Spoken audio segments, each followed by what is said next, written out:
Hi guys. How are y'all doing? All satisfaction is gone. The little things that used to bring you joy are now worthless.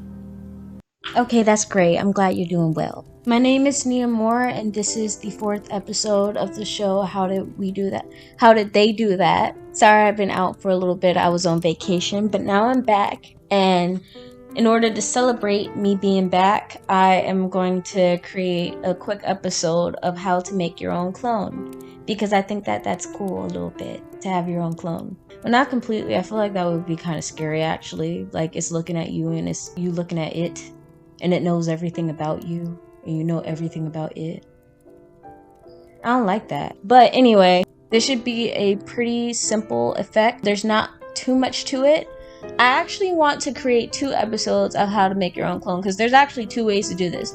The first type of way to make your own clone is the more beginner-esque way, to where your clones don't interact with each other. They're separated apart. It's easy for you to mask. But the second episode that I want to make for clones is where the clones are actually touching each other, you know? Like they're actually interacting. I think that's cool. And so I'm actually gonna show you guys how to do that in the next episode. So yeah, this might actually be like a tiny mini series for where this episode shows you how to just do a simple basic clone effect, and then the next episode is gonna actually show you how to interact with your clone. I think that's cool. But for now, let's just get started on the first video of this mini series, and I hope you guys like it.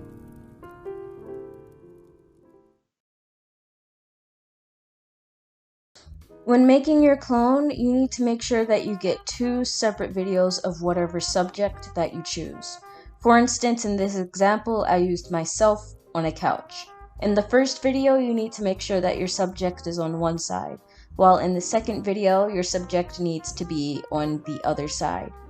It is also very important for beginners, for this beginner type of editing, that you have enough space in between both of your videos, because if you don't have enough space in between both of the videos, then your subject is going to cut off whenever you mask it. And I'll show you what that looks like in post-production. Once you have your 2 videos, you need to open Premiere Pro, and then after that, you need to import your video into Premiere Pro. You can simply just drag it from the desktop to the workspace if you want to. After you put your videos into assembly, you need to scrub through your first video and see which portions you want to use for your video edit. And then you need to do the same exact thing to the second video. You just need to scrub through it and see which part that you want to use. You need to click on one of the videos and then go into editing. Once you click on the editing tab, you need to go down to the special effects bar that says opacity. This is where all masking can be found. There are 3 types of masking that you can use. You can either use the square masking tool, which is where you create a 4-point polygon mask. You can either use the oval mask, which is where you create an ellipse mark, or you can either freehand it. The freehand one is the pin, and it says that you can free draw Bezier. All that means is that you can create your own mask by creating tiny points around your subject. You can still freehand on any of the masks. You can freehand on the ellipse mask, and you can also freehand on the square mask. For instance, the way that you would freehand is you would click on a line.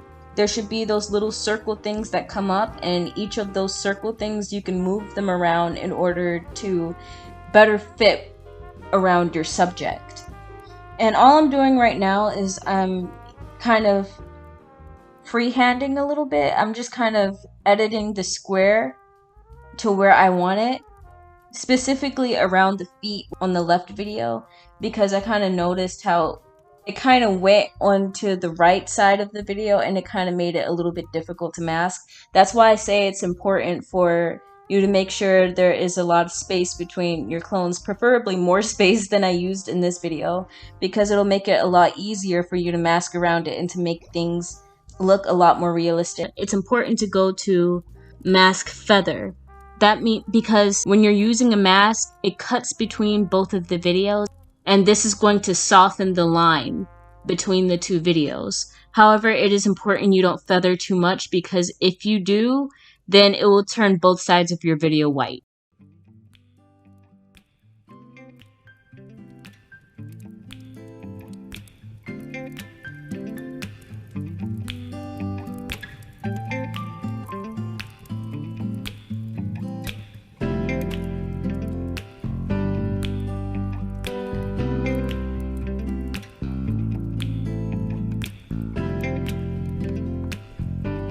And yeah, that's about it for how to make your clone. Really simple, as I said. The next video is not going to be as simple at all, because as I said, they're actually going to be touching each other. And you know how I said in this video that you want to keep the clones separated because it's going to make masking them a lot easier? Yeah, that's going to be the issue with the next episode, because since the clones are interacting with each other, it's a lot more that's going to go into it to make sure that your two videos don't look like a collage. That's probably not the right way to explain it, but that's the way that I can think of it right now, like a collage. Because you know how collages are just they're cut up pieces of other pictures and stuff like that, but they don't look natural? Yeah, that's how badly done cloning videos look to me. So that's going to be difficult in the next video of when you're making your clones interact, because that masking process is probably going to be difficult. But we're going to push through it, and it's going to be awesome. So yeah, you should totally stick around for the next one.